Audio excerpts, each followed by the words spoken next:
In 2006, while working at Video, they decided to purge their VHS stock. Since I was working there at the time, I finagled the job of clearing the VHS from the shelves. There became two piles. One for trash, one for me. It's now 6 years later, and I still haven't watched the majority of these tapes. Currently in this house, there are a couple thousand unwatched VHS. What I hope to do over the course of this series is to watch and review the majority of those tapes. The ones that I like will be kept and put on these shelves. The ones I don't, let's just say we're going to find some creative ways to clean house. So, I hope you'll join me as I watch and review all these VHS tapes over the course of this series. Welcome to It Came From the VCR.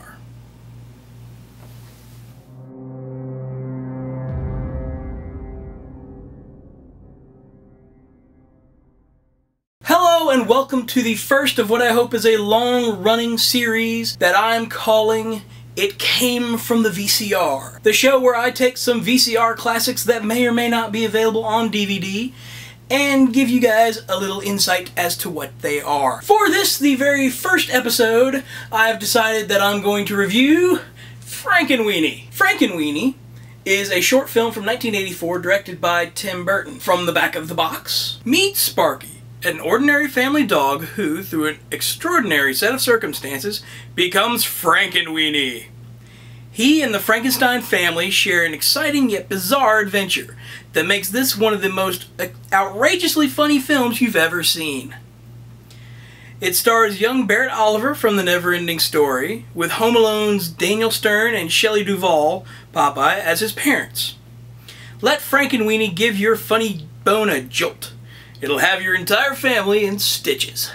Now, a movie called Frankenweenie by Tim Burton may sound familiar for another reason, and that's because starting today, October 5th, Frankenweenie, the animated feature film by Tim Burton, will be out in theaters. This feature is a remake, reimagining, lengthening of 1984's live-action short film. The premise is probably going to be very familiar if you've ever seen anything Frankenstein related. Essentially, he takes the idea of Frankenstein, turns the doctor into a young boy, keeping the name, and turning the creature that he creates into the family pet. Making it true family fare by taking the family pet and putting it in a horrible situation that then causes young Victor to want to bring the dog back. In the short, the moment that sparks this idea comes from his science teacher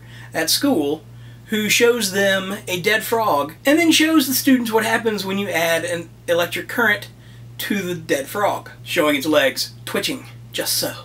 This, of course, again, sparks, no pun intended, maybe a little, Victor's imagination, and he then quickly starts gathering up all the electrical devices that he can have access to, first and foremost being his mother's toaster, which was conveniently unplugged.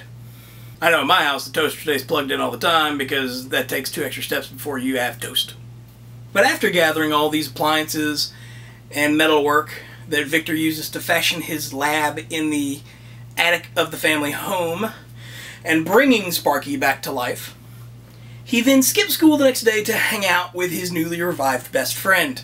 Young Victor, after making his monstrosity zombie dog. Now here's something that I often wonder. There are occasions where people make Frankenstein monster movies and they make the design very similar to the Universal Frankenstein, where they put the stitches and the bolts and all that. I often wonder about the stitches, because sometimes the bodies that they pick are completely intact, and yet they still stitch them together. Hilarity ensues when, after skipping school to hang out with his newly revived best friend, Victor goes to sleep, and Sparky, yes, the dog's name was Sparky even before they used electricity to bring him back to life. So the now stitched and slightly deformed, strange-looking Sparky, still wanting to play, wanders downstairs, out of the house, and into the world that now fears him because he looks so strange. Through a series of silhouettes, he terrorizes the neighborhood because apparently the Frankenstein neighbors all wig out upon seeing the silhouette of a dog. And they're all prone to exaggeration. One of the neighbors who freaks out over the dog says that it's bigger than a lion, even though he ran under her. And then the cat-hating neighbor, there's a scene where he just like literally tosses the cat out of the house at night and says, "I hope you meet a 10-foot mouse." Quickly mounts a mob of angry neighbors to go and destroy Sparky for some really unknown reason other than it's part of the plot of Frankenstein. Under the auspice that Sparky has attacked his daughter. His daughter being played by Domino Coppola, who you may know a little better as Sofia Coppola. As a young child, Sofia apparently went by the name Domino in movies that she was in. This was a fact I was unaware of. And I don't really want to give away the ending. Needless to say, it's a Disney movie, so it ends fairly happily.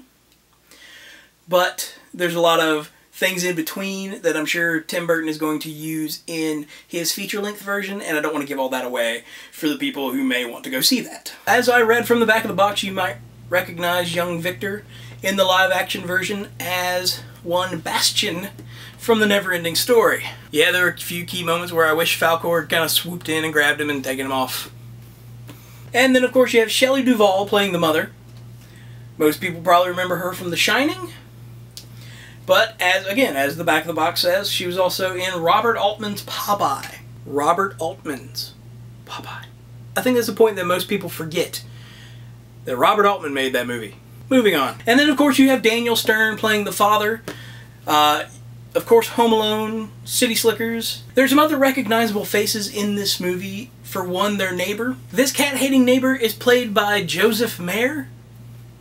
Maher.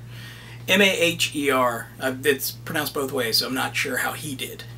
Who you will recognize if you've seen television at any time during the 80s and 90s, because he was in almost everything at some point. Frankenweenie, for the most part, follows the very familiar plot of Frankenstein. It's very cute, it's very Disney, and it's very Tim Burton.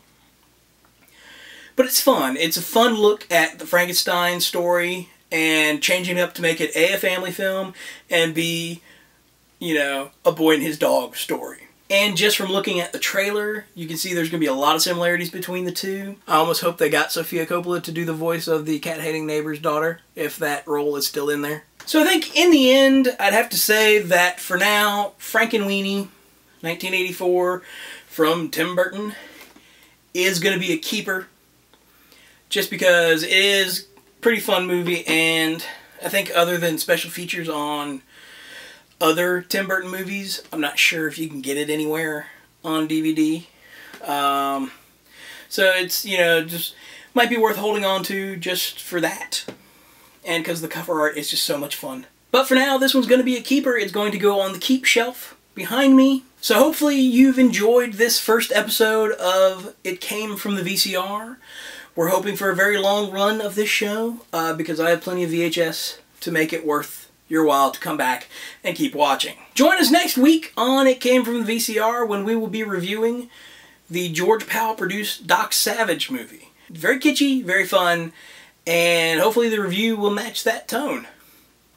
So join me next week for that. Keep the old movies alive, and I will see you next week.